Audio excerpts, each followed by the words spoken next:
morning, everyone.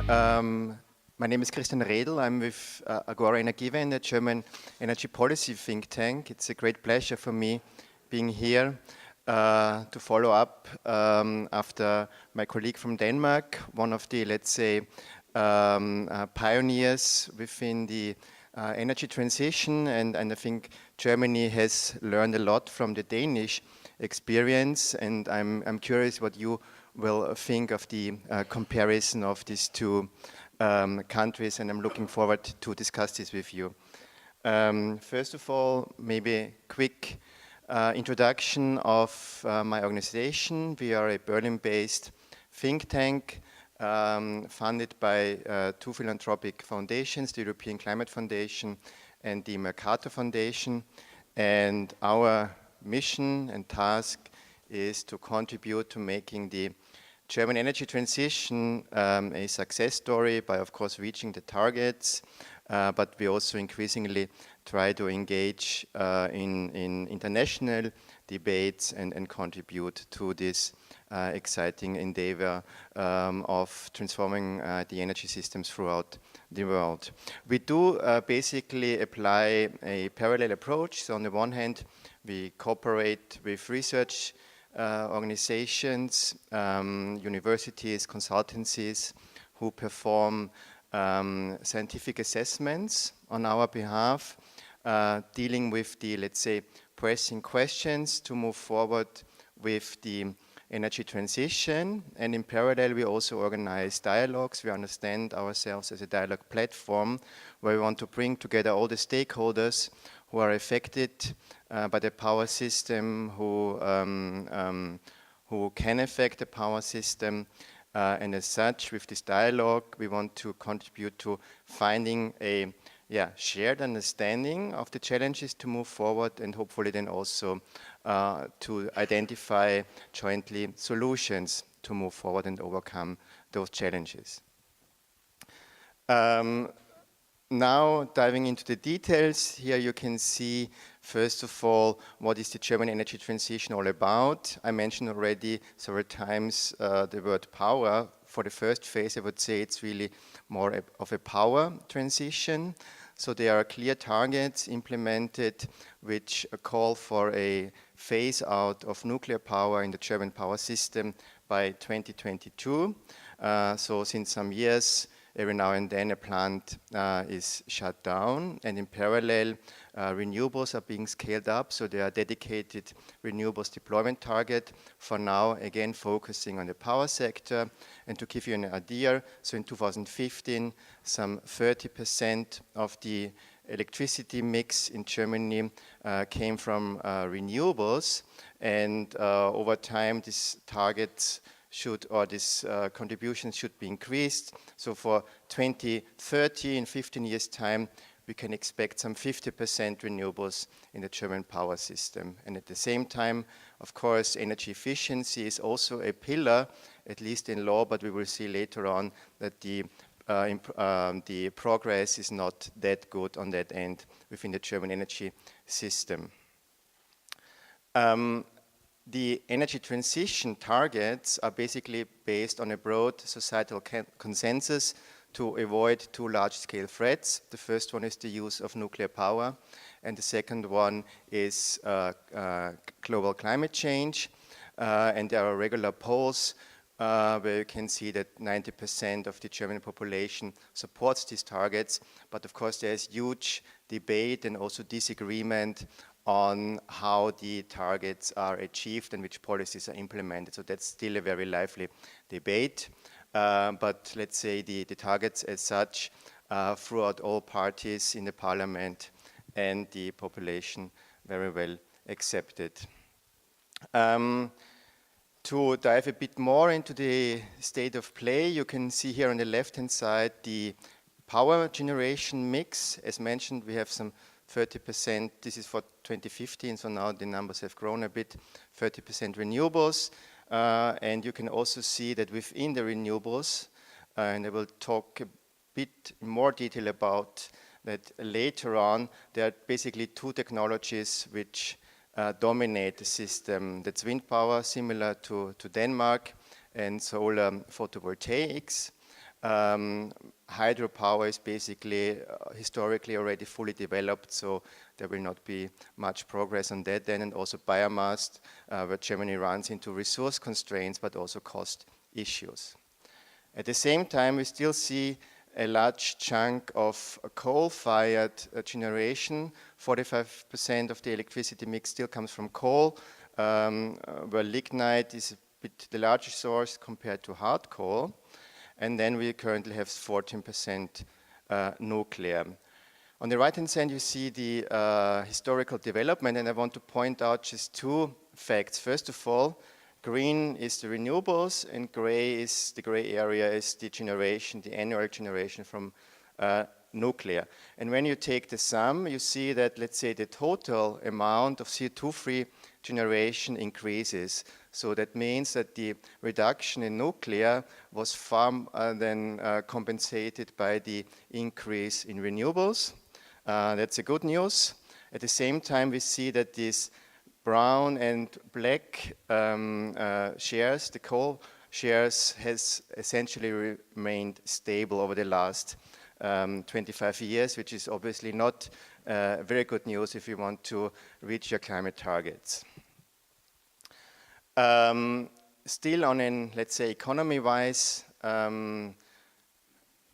level, Germany has reduced its climate relevant emissions by 27% since 1990. But when you look at, let's say, the historical development and the target, which specifies a 40% reduction by 2020, you see that Germany is actually running into some problems to reaching its 2020 climate target. And a large, I mean, there are many reasons, but the large reason is that the emissions in the energy sector have essentially remained stable, and there again, the cause is to be found in the rather stable share of coal in the power system, and I will discuss the reasons for this a bit later. We have seen quite some significant increases of household electricity prices in Germany, currently some 30 euro cents per kilowatt hour. Again, there is also good news that now these prices are leveling off, and you can imagine that this is quite actively discussed in Germany. A large share essentially of this power price increases is related to this green part. You can see generally the split up of the household electricity price. So you have the energy price, you have taxes, you have the network charges, and then other surcharges. And the blue part, the green part is the so-called renewable surcharge. So renewables generators receive over 20 years either a feed-in tariff or a feed-in premium in the German system. And the difference between the costs of these technologies and the wholesale prices is being paid to the electricity generators, and the consumers face these additional costs on the electricity bill. And this renewable surcharge has increased quite drastically over a, let's say, 4-year time period, 2009 to 2012, when Germany installed a lot of solar PV, and at that time, when we see later, technology was still very expensive. So that's the bad news. The good news is, in the future, this development will not happen anymore due to the significant cost reductions. And for example, new wind plants which are installed in Germany hardly increase the surcharge anymore because their costs are already so low. So that's, let's say, a key insight which I want to devote most of the remaining time to, that it's basically all about wind and solar PV when we look into power system transitions. The reason is to be found in technological but also economic developments. So we see that wind turbines, let's say, already quite large technologies. You can hardly talk about decentralized generation anymore with turbines now in the range of 3 or even 4 or 5 megawatts per turbine. And this scale up of the technology has also caused quite some economies of scale, so the specific investment costs dropped significantly for wind, but even more impressively for solar. Here you can see on the left-hand side the development of the feed-in tariff for large-scale, so ground-mounted solar PV plants in Germany over the last 10 years. And you can see that these feed-in tariffs dropped by 80% over 10 years, and this number now stops at the year 2015. Costs have even decreased further, and the recent number in Germany is that large-scale PV receives a feed-in tariff of 7.3 cents per kilowatt hour. And these cost developments are expected to continue in the future. So on the right-hand side, you see, let's say, a scenario assessment, how these costs could develop. And again, depending on the assumed learning rate and the assumed annual deployment worldwide, we can expect some further cost reductions by 40 to 75% in the 2050 time horizon. This has led or caused a result that currently, when we compare new builds on a specific generation cost basis, that new wind, onshore and solar PV plants have the same costs as new fossil fuel generation technologies. So this comparison is for Germany. You can see some ranges for each and every technology, and for example, for wind, the range depends on the availability of wind. So in the north of Germany, it's closer to Denmark, so that's why we have better winds there. We have lower costs, and new plants in the north of Germany can generate electricity for 6 cents per kilowatt hour, whereas in the south, with a bit weaker winds, you have generation costs in the range of up to 9 cents per kilowatt hour. And for PV, I've discussed this range already. You can see here the development for new coal and gas plants, so definitely comparable, but of course, when you look into also decarbonization objectives, renewables are by far the cheapest decarbonization option available. Now, of course, a lot discussion then emerges. Well, of course, wind and PV, they are not reliable. You have variability and you have fluctuating output. So that's why you cannot necessarily make this rule of thumb or simplified comparison. Well, that's true, but still, if you consider these additional costs which arise from deploying wind and PV, so you have to expand your grids typically, you have to presumably deploy more balancing energy, and you need some backup plans for these still unnamed but occurring periods without any wind. But when you compare this, and we did this assessment for Germany with a share of 50% renewables in the system, you add some 5 to 20 euros per megawatt hour, depending on the assumptions for CO2 prices, for example, and the flexibility of the power system. But the message is these numbers do not change the picture in essence. Still, of course, and as we have also heard in the previous presentation, we can expect these two technologies profoundly changing our power systems, which is related to technical parameters, the variability, but also related to economic parameters, because these technologies are very capital intensive but have hardly any running costs, which sort of potentially turns the logic of power markets upside down. So we need more flexibility in the system, and we need, let's say, a flexible sort of flexibility. What do I mean by that? Here you can see a simulation for the hourly electricity generation and consumption in Germany for 3 sample weeks, a couple of years into the future. February, August, and November. And you can see, for example, that in late winter, early spring, quite strong winds at times pass through Germany. Wind is now here in blue and solar PV in yellow. Of course, in the summer times, we have quite some PV generation.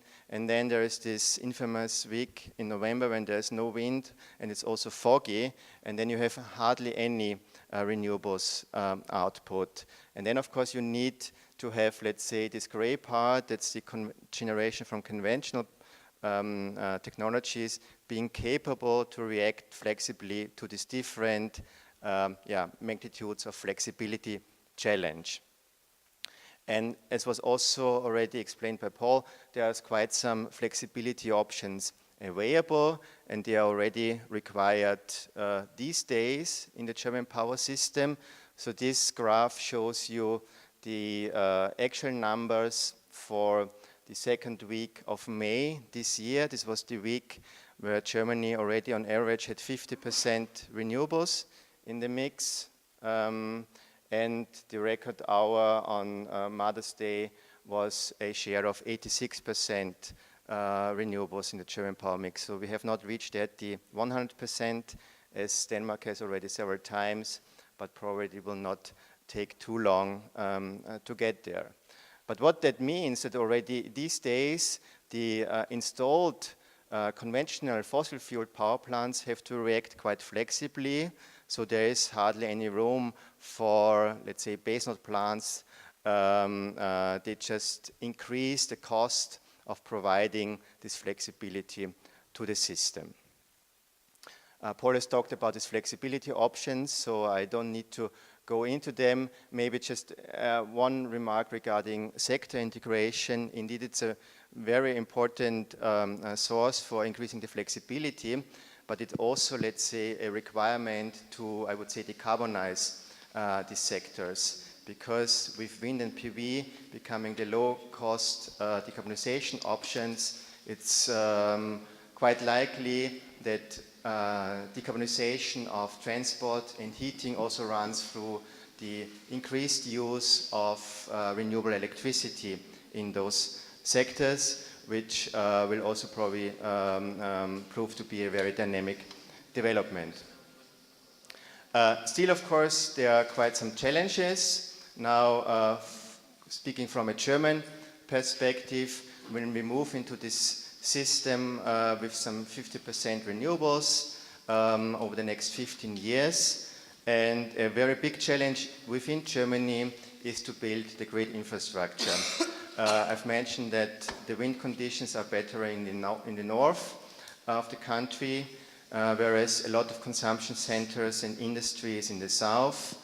Currently, there are also quite some nuclear power plants in the south of the country, but they will be decommissioned by 2022. So more and more electricity will have to be transported from the north to the south. But this progress with building the lines is actually rather slow.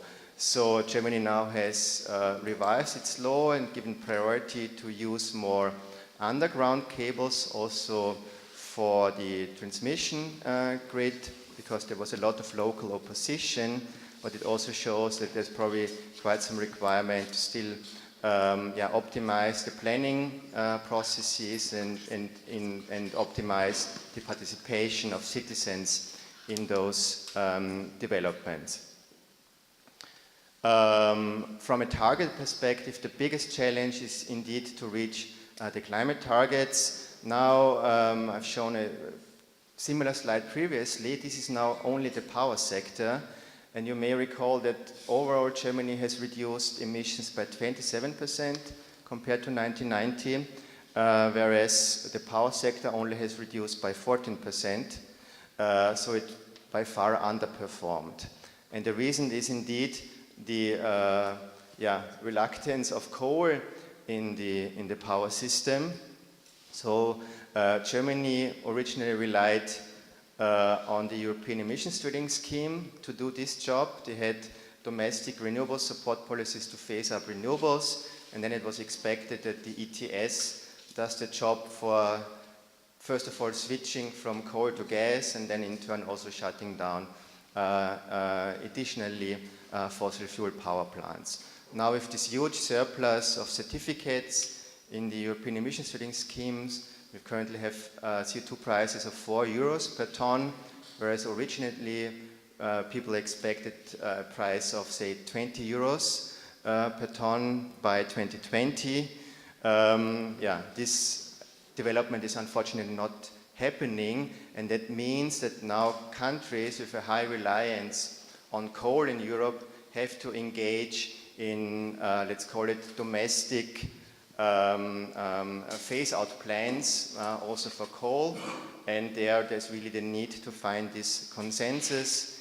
In Germany, discussions have started last year around this topic. Germany now also did a first step by agreeing on a so-called lignite reserve, where 13% of the installed lignite capacity will be transferred as of next year into a reserve, and then they will, after 4 years, be shut down completely. But this is really just the first step, and the next government certainly has to find a consensus, probably similar to the consensus on nuclear, to gradually reduce the use of coal, set the market, and the ETS, they will simply not deliver this job, at least not by 2030, so that's why we need these additional policies.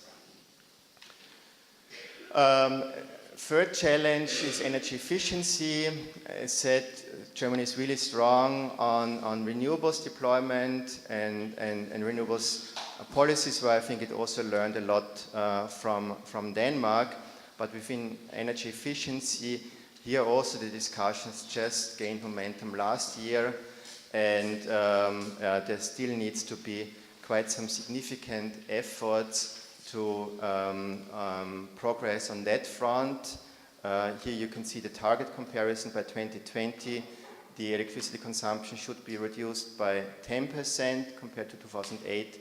Currently it's only 4%. And in this context of sector coupling, where we can expect new demand from electric mobility, from heating, it's even more important to even more efficiently use, let's say, electricity in the existing uses and appliances.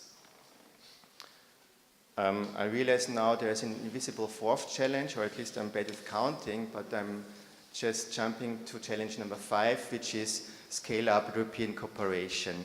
When we move into this world of PV and wind, and it's actually not only Germany who will move into this world, then the benefits of cooperating across borders just massively increase, for a very simple fact, namely that the wind feed-in is not perfectly correlated throughout Europe. Here you can see a comparison based on a simulation for a week in May, and we first start here with the feed-in, let's say, of a few wind plants within a geographic area of 9 square kilometers. And you can see that this output, this is the hourly output over the whole month, basically fluctuates from 0 to 100% of the installed capacity. But when we integrate then the wind output throughout the country, here we end up with Germany, and then finally we end up at the European total wind feed-in, we see that it's much smoother and has less extremes. And this, of course, significantly reduces the flexibility requirements for the remaining system. Basically, the wind ramps, the hourly changes of wind output are reduced by 50%